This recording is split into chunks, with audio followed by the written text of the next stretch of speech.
Hello, and welcome to this demonstration of Amicus Attorney 2011 Premium Edition. My name is Jennifer Ramus, and I am a certified Amicus Attorney consultant. Amicus Attorney is practice management software, so it's designed to take all of the different pieces of your practice and bring them into one program so that you can easily and efficiently access all of the information that you need to work a case. What type of information do we need when we go to work on a file?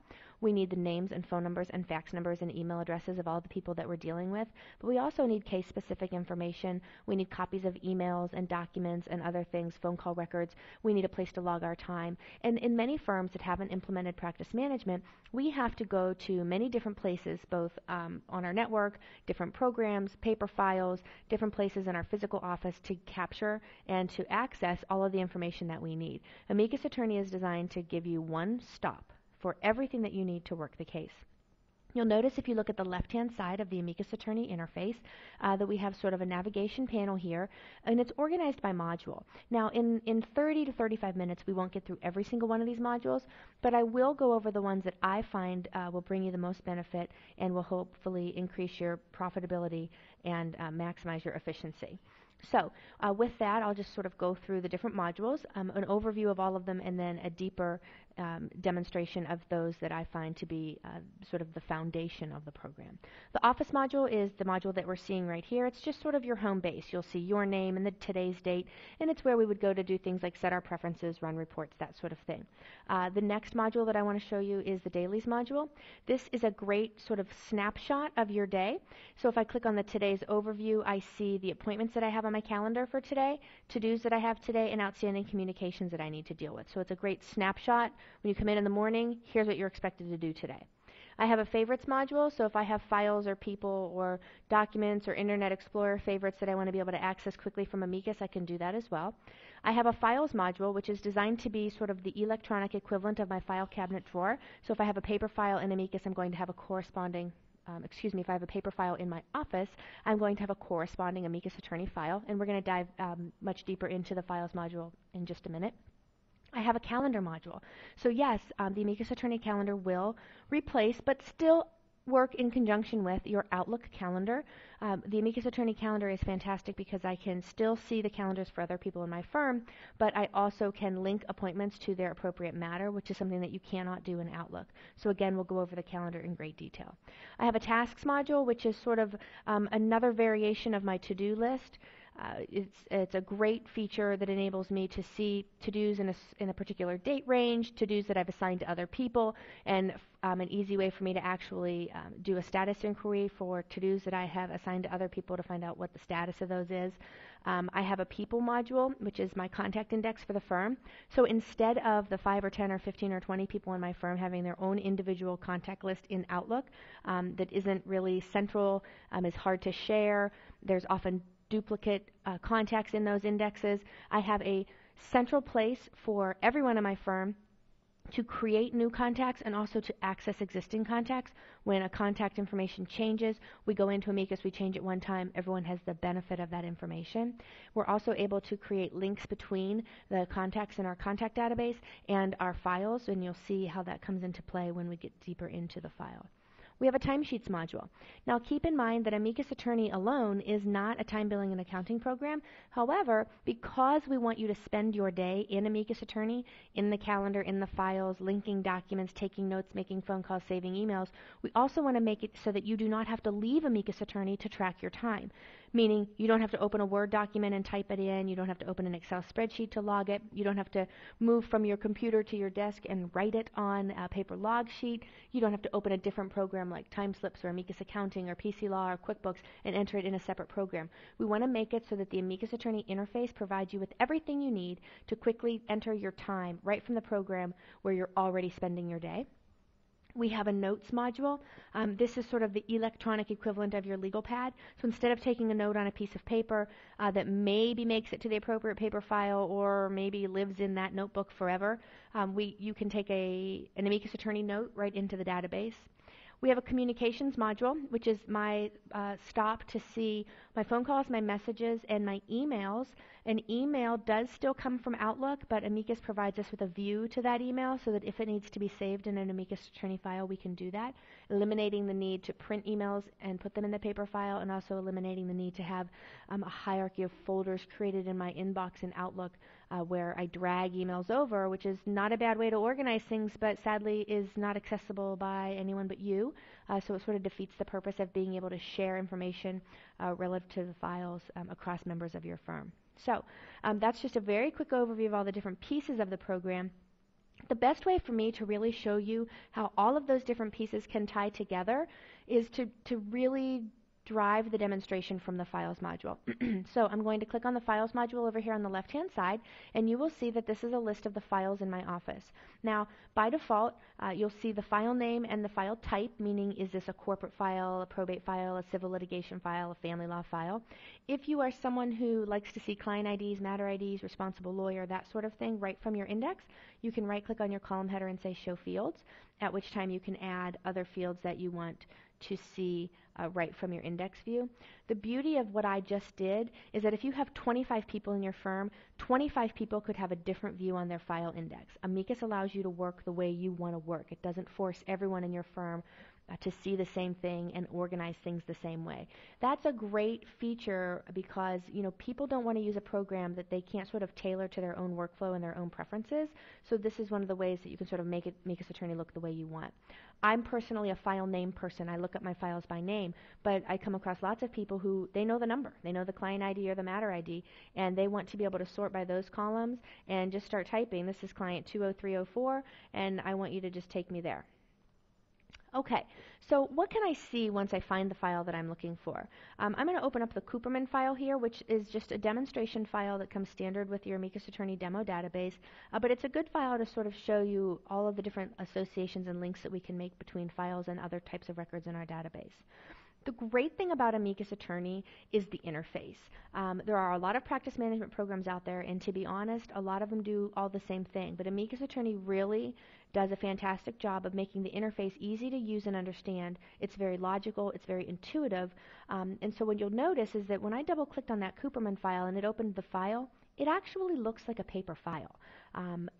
This is my first step at sort of bridging that anxiety between moving from working strictly on paper into working in Amicus Attorney is that it looks like a file. Excuse me, the left-hand side of the file in Amicus looks like that client intake sheet that I used to staple to the inside front cover of my paper file with my client's name and opposing counsel's business card and a post-it note with the staff attorney's fax number on it. All of the people that I deal with on this case were referenced somehow in my paper file. And I'm going to be able to do that same thing in my Amicus Attorney file. So keep in mind all throughout the demo that Amicus Attorney is a relational database, meaning that this file that I'm in is a type of record. A file is a record type. These names that you see here represent contacts in my database. I have related these contacts to this file. So one way to sort of keep things straight in your mind as we go through the demo is to think about the way you worked on paper. When you had something that was related to the Cooperman file, you took that piece of paper and you filed it in the Cooperman paper file. And we're going to do the same thing in Amicus Attorney. So the first thing I've done is that I've told Amicus Attorney that Jim Cooperman is my client and there is a relationship between Jim Cooperman and the Cooperman v. Cooperman file. I've also told Amicus that Bill Parker is opposing counsel, so I can link Mr. Parker's contact card to the Cooperman file. And the great thing about this is that I'm in the file, and no matter who I need to contact on my case, I highlight their name and their contact information shows up right here. If I need to call opposing counsel, I highlight his name and his information shows up here. Name, title, company name, address, phone number. If there's multiple phone numbers, you can toggle between them. You don't have to drill down into the contact to see the additional information. Anywhere you see a drop down, you can see that you have multiple entries for that type of communication record. So it's a really great way to save time because instead of having to minimize Amicus and open up Outlook or open up that Word document that I keep on my server with all the names and addresses of the people I'm dealing with on the case, I have everything I need right in front of me. The other thing that I really like about the way Amicus Attorney handles the links between contacts and files, is that with Mr. Cooperman's name highlighted, I see his information here. Now let's say I need to make a call to him. I can simply click on the little black phone next to the phone number, and I will be presented with a phone call detail. This is the equivalent of writing my phone call notes down on a piece of paper, and then after the call is over, hopefully remembering to tear that out, write down who I talked to, how long I talked to them, the date and the time of the call, and then making sure that I find the paper file that that sheet of paper belongs in. Oftentimes, that note never makes it out of the legal pad, and if it does, it makes it into a pile called to be filed. That very often it fails to make it all the way to the paper file. And if it does make it to the paper file, it's tossed in the paper file. It's not two-hole punched and put where it belongs. It's just sort of tossed in there. And anybody else who has the displeasure of opening up that paper file just has this mess of notes in there that they can't make heads or tails of because they're not in any particular order. There's no dates on them. I don't know who wrote this note. So managing all that information inside paper can be very difficult. Let Amicus Attorney help you. As you may have noticed, when I clicked on the little black phone from Mr. Cooperman's contact card, Amicus made some assumptions for me. One, it assumed that I was either calling or receiving a call from or to Mr. Cooperman. It knows that I'm logged into the database as Heather Gavel, so it automatically knows that I must have been the person on the other end of the call. I'm in the Cooperman file, so it knows that this phone call must need to be filed in the Cooperman file. It knows the date, the time, and a timer has been running ever since I clicked on that little black phone. Now, I can tell Amicus whether I spoke, left a message, if it was a conference call, and I can simply type the details of the call right here. Now, if you're on the phone for 2 hours with opposing counsel and you're hammering out the settlement and visitation agreement, you can take all your notes right here in the phone call. I don't know off the top of my head the number of characters that it limits you to, but I've never had anybody fill it up. So type what you would have written. And if you're still a little nervous about all of your notes being in Amicus and not in the paper file, that's okay. Start in Amicus and then hit the print button and print a copy for the paper file if you still feel the need to do that. The other nice thing about this is that Amicus will spell check as I type. I can right-click on a misspelled word and see suggested corrections. Why is that nice? Because I'm going to be able to turn this into a time entry. The bar associations all across the country are continually trying to figure out ways to help attorneys capture more billable time. What can we do? Attorneys are spending so much time at work and they're not capturing all their time. And fundamentally, it comes down to one thing. You have to track your time contemporaneously with the task. You cannot expect to remember what you talked about and how long you talked on every phone call that you had the first week of April when April 30th comes around and you start scrambling to get all your time entered. So use a program like Amicus Attorney to help you see the phone calls you've made and help you track the time. So right from the phone call, contemporaneously with the phone call, timer's still running, I end the call and I can say, do a time entry. Doing a time entry will stop the timer, and it will create a time entry based on the information that you had already told Amicus on the phone call. So I don't have to take out another program or a paper log sheet and write down my name or my attorney billing number. I don't have to write down the file name that it needs to be billed to. I don't have to go hunt for the client and matter ID so that when they enter it into Amicus Accounting or PEC Law or time slips, the person who's re-entering my time has that information. Amicus Attorney knows it. It knows it because it knows what file you were billing. If you use the excuse that you don't type your time right into your billing program because you can't type, that excuse is gone. Amicus Attorney knows that I launched a time entry from a phone call, so it fills in. Telephone call to Jim Cooperman. I did not type that. You can have Amicus indicate whether you spoke, whatever you leave here on this little drop down here. You can also edit what you see here. Again, it spell checks as we go. You will also notice that 2 minutes and 56 seconds had elapsed on that phone call timer, but when I created the time entry, Amicus automatically filled in a 0.1. Why? Because Amicus Attorney knows in my preferences that I don't bill for anything less than a 0.1, so it automatically rounded that up. If 6 minutes and 5 seconds had elapsed on this timer, this would have been a 0.2. It knows to round up in 6-minute increments. Yes, you can also bill in quarter-hour increments if that is how your firm handles it. Right from here, then, I can say OK, and not only did I log my phone call, I tracked my time. I can also schedule a follow-up, which would put a to-do on my to-do list to call Jim Cooperman, and I can also forward this as a message to someone else in my office. So let's say that I'm the associate working on the case and I talk to the client, but as a result, the managing partner, who was the client originating attorney, still needs to call Mr. Cooperman back.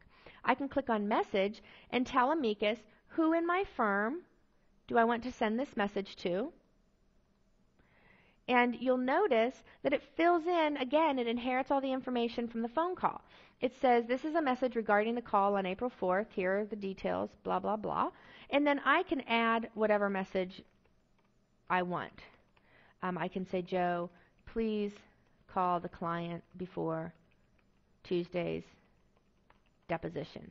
And look, I misspelled again, but I can, oh, I misspelled it so bad there's not even a suggestion, but I can fix my spelling as I go. And when I hit send, Heather Gavel will receive this phone message in her communication center, which we'll see later on in the demo. And that's my indication. The ringing that you heard was my indication that I had received a phone message. So from this one phone call, just from this one little icon here on the file, I logged the details of my call, I printed it for the paper file, I turned it into a time entry, I scheduled a follow-up, and I forwarded it as a message to someone else in my firm. I cannot do all of that quickly and easily on paper. Simply can't do it. I'm going to hit the OK button, and that phone call detail will go away. Now, you might say to me, okay, great. You created a phone call, you created a time entry, you created a message. Where do you see all that on the file? That brings me to the right-hand side of the file, which has historically been referred to as the Brad page. The Brad page is where we go to see all of the different pieces of information related to this file. So if you think about the paper file, and you think about that Brad clip that you have at the top, and all of the things that you have two-hole punched and put behind that Brad, this is the amicus attorney equivalent of that. You may be very organized with your files, and everything might be two-hole punched, and there might be tabs for research, discovery, correspondence, court communications, whatever it might be. You might have great little tabs there. Well, that's what these tabs here are for. I don't have time to go through every tab, but I do want to focus on 3 or 4 of the ones that you'll find the most useful. The notes page is one of the greatest pages because instead of taking a note on a piece of paper that, just like the phone call, may or may not ever make it to the paper file, I can take a new note to the file, type it right in the file, and say OK, and it will automatically be linked to the file. Now, let's say I take a note to the file and I need to let someone else in my office know that I've added this note to the file. I can send this as a sticky to someone in my office. A sticky in Amicus is simply an inter-office instant message that runs through the amicus attorney interface. So I can say, listen, I've added this note to the file, and I want Heather Gavel to know that I've added it to the file. Notice that because I'm in the file, it automatically knows what file it needs to go in. So I don't have to take my legal pad, tear that paper out, and go hunting for the paper file. The filing is done for me. I hit send, and you will see a pop-up, and this is the sticky note that the recipient will receive. Here it is. I got a sticky note from Heather. By the way, I added a note to the Cooperman file. Here are the details of the notes. Now, one of the other things that you can do with a note, just like you could the phone call, is that you can turn it into a time entry. Almost every record in Amicus will have a do a time entry option at the bottom, so it's a great way to just sort of go through and make sure that you've billed your time for all of your records. The next thing I want to show you is the events page. You have lots of options on the events page. I want to focus on all file events. This is a great way to see all of the appointments that you or anyone else in your firm has scheduled regarding this case. Now, Jim Cooperman might be a client in your office with 5 different matters, but when you look at the events page from the file, this will show you just the events that have something to do with this particular case. If you're not using practice management and you have a paper calendar or you use Outlook for your calendar, when your client calls and says, you know what, when is our meeting with the social worker, you have to go to today's calendar and flip through the days until you find what you're looking for. Not the case in Amicus Attorney. You go to the file, you go to the events page, and you see a filtered down list of the events that are related to this case. It's a fantastic feature. It makes it much easier to find information, and it makes your client look like you really have a handle on their case. It doesn't take you 15 minutes to figure out that you have an appointment tomorrow regarding their case.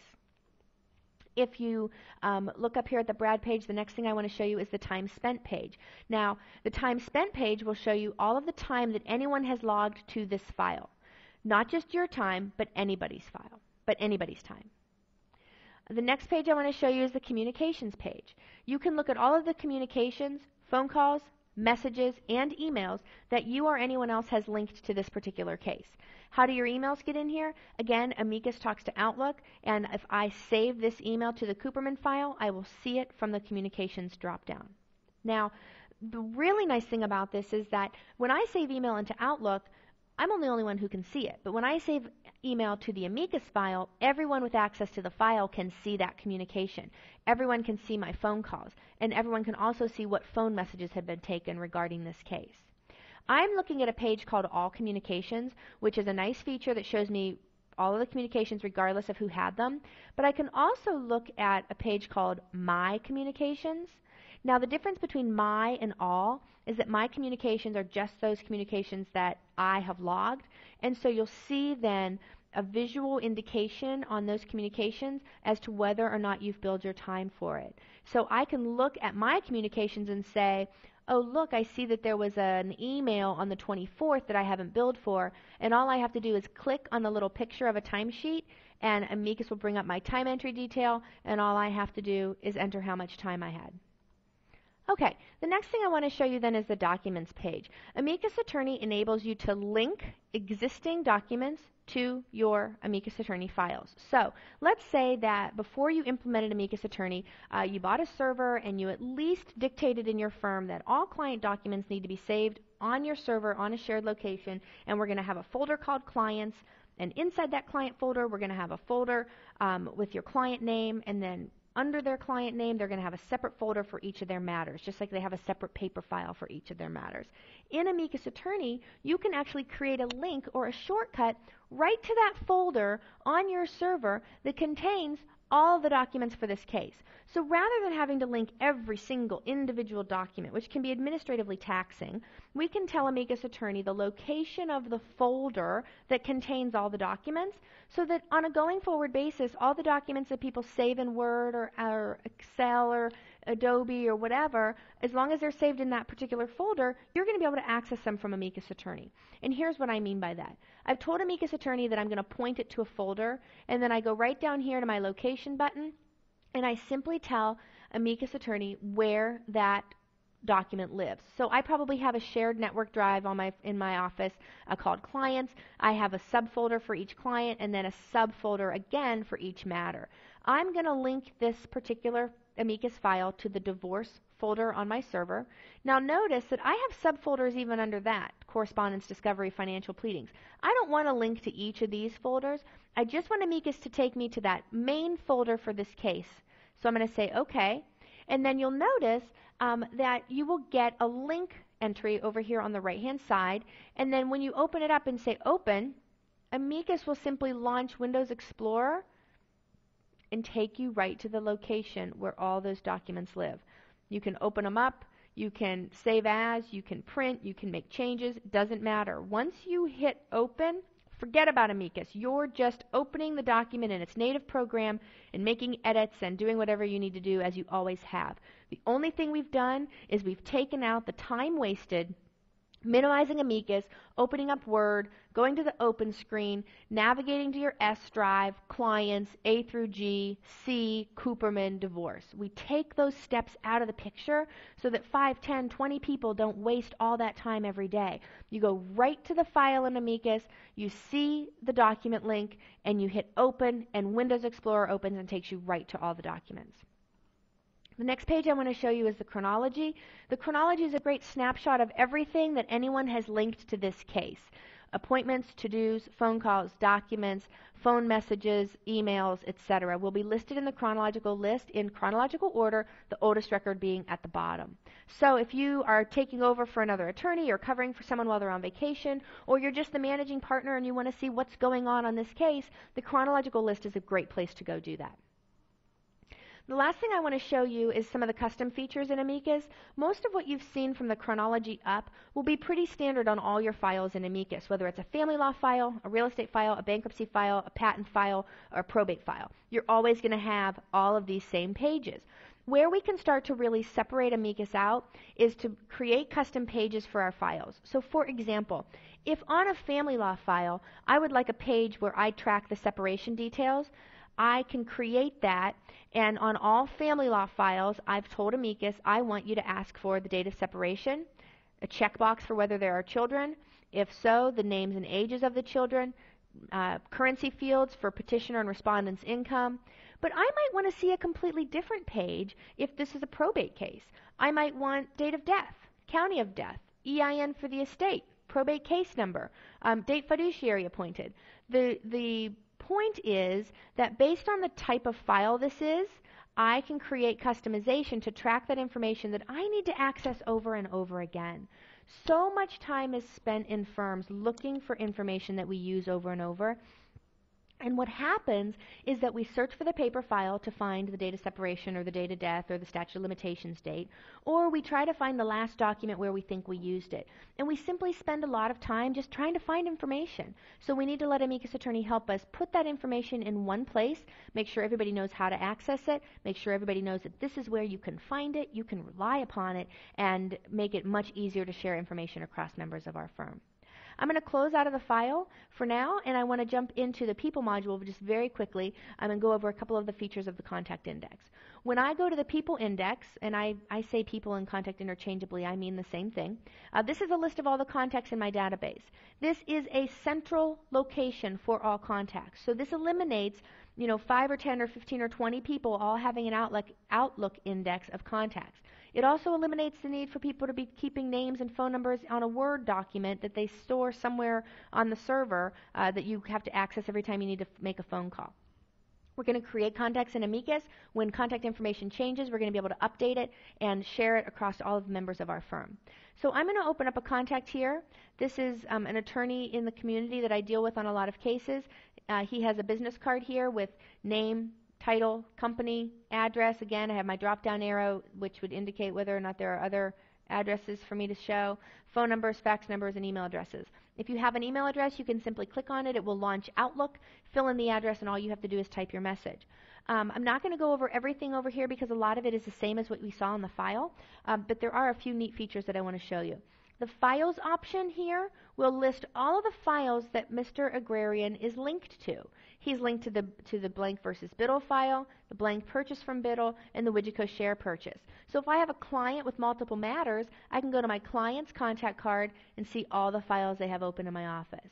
If I have an insurance adjuster in my contact index, I can go to their card and see all the files where they play the role of insurance adjuster.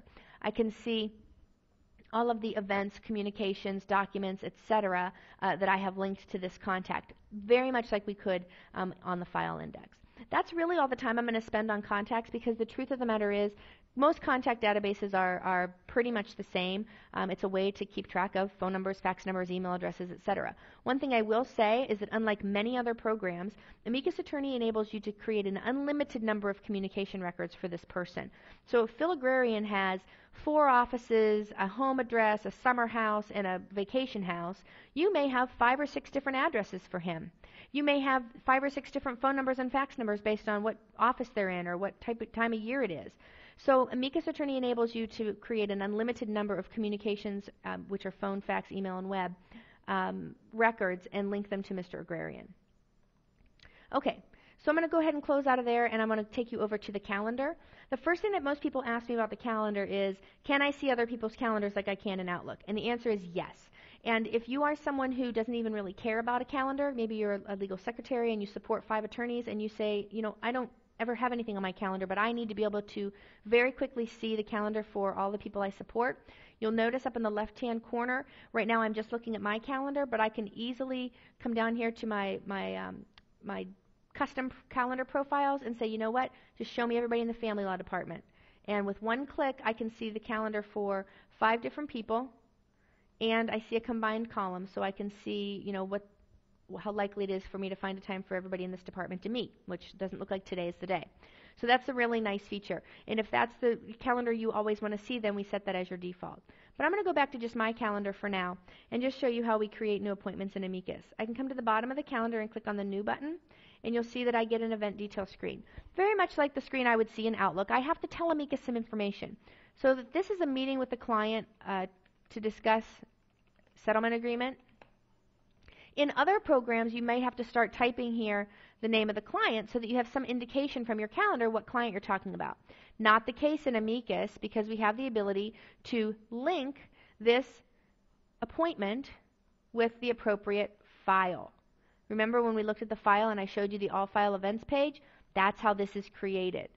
So here's my appointment, meeting with client to discuss settlement agreement, and it's related to the Cooperman file. I can put it on other people's calendars. I want my assistant to be there in that meeting. This is not an invitation. This is, I've put this on your calendar. I can set 3 levels of reminders. I might want to be reminded, by reminder alert 10 minutes before, but I also might want to be reminded by email 2 days before. So I have 3 levels of reminders that I can set. Change notification simply means that if I put something on someone else's calendar, I can ask Amicus to notify them that I've manipulated their calendar. Again, it's not an invitation that I'm waiting for an acceptance of. It's simply me saying, by the way, I added something to your calendar. And that can go, again, by sticky, which is that interoffice instant message that we talked about, or by email.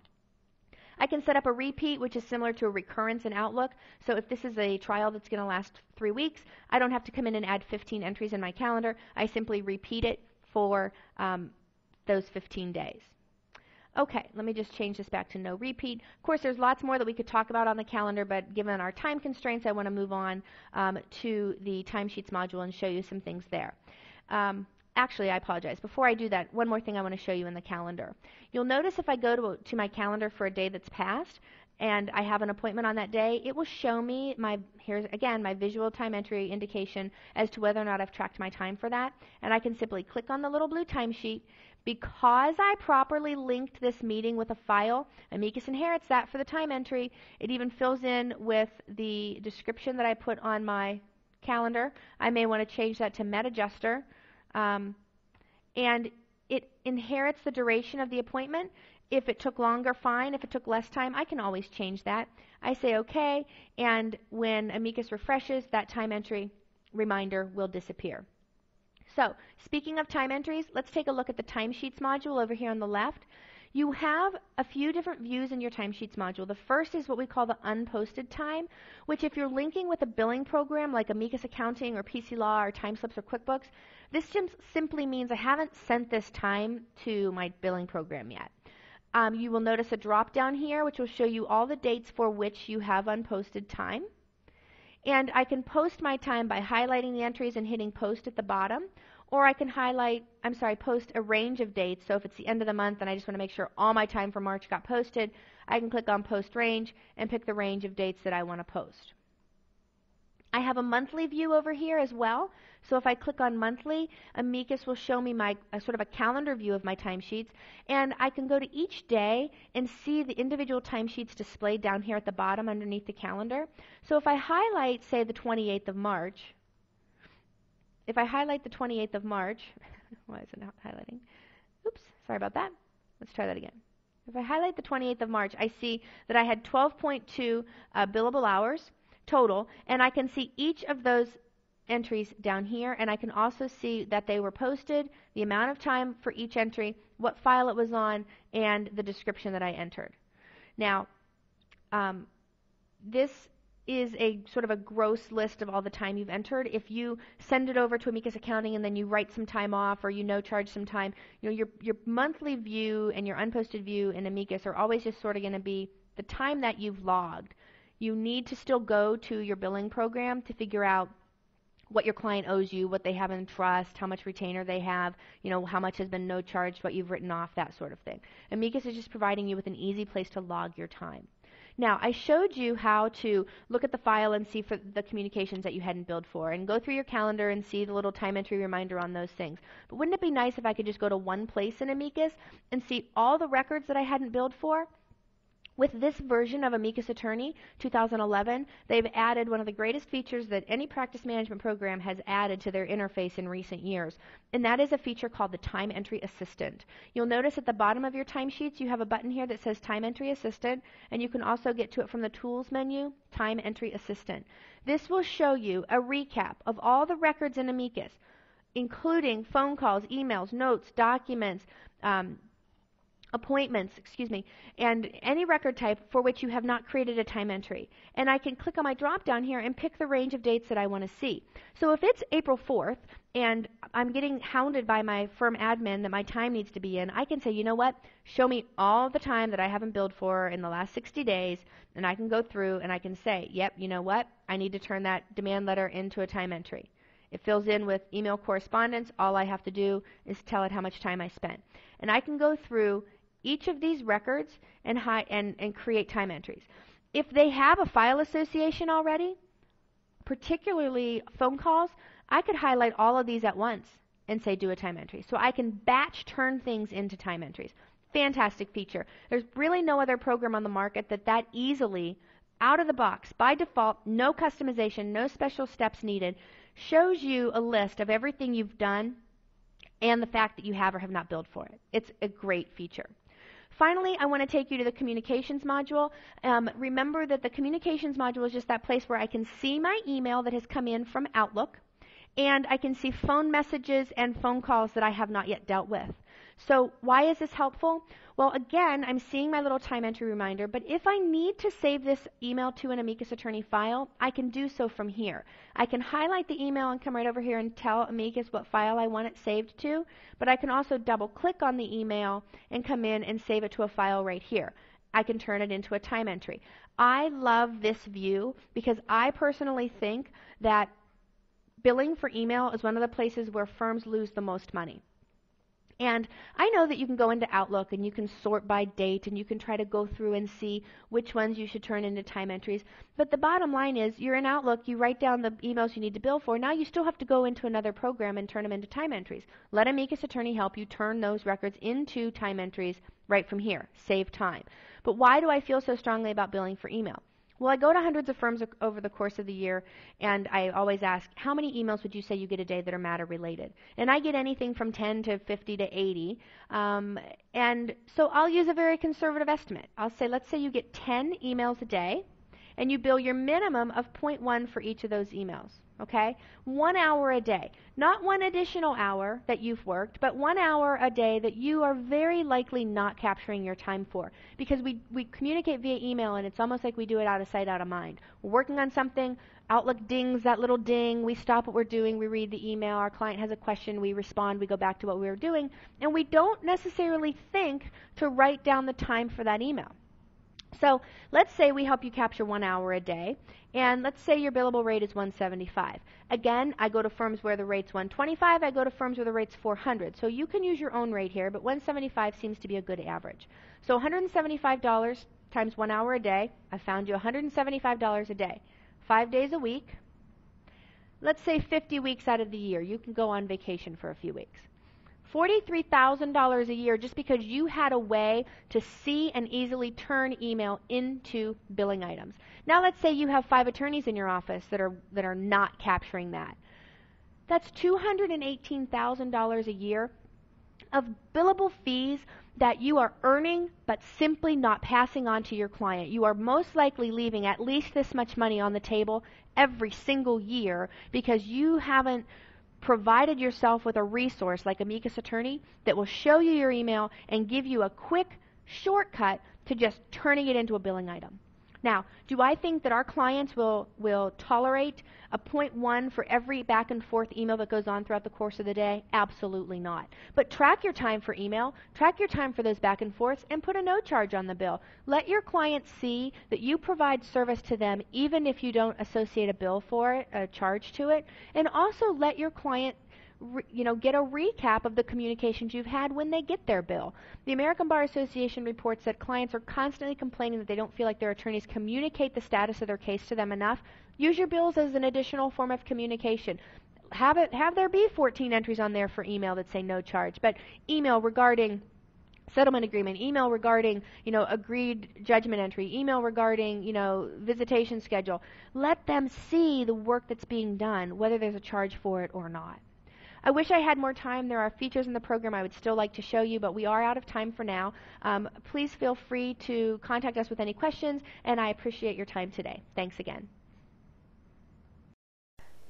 Power of attorney is a device by which you can appoint somebody else to manage your affairs if you are unable to do it for yourself, or just to help you manage your affairs if you can only manage them to an extent yourself. Until 2007, you could only make what was called an enduring power of attorney, and anybody who did, those are still valid. You just can't make a new one of those anymore. Those dealt only with money and property. It wasn't possible to make a power of attorney to deal with your medical decisions and welfare, where you should live, for example, if you needed to go into a nursing home. So there was, in 2007, two sorts of powers of attorney were set up. They're both called lasting powers, but one's a lasting power for your property and affairs, so rather like the old EPA, enduring power. And the other one is a lasting power for health and welfare. And the beauty of them is that you can appoint the person or people that you would choose to manage your affairs if you can't do it anymore, rather than, if disaster strikes, let's say you had a stroke, can't manage your affairs, maybe only for a few weeks, but during that period somebody has got to keep the show on the road.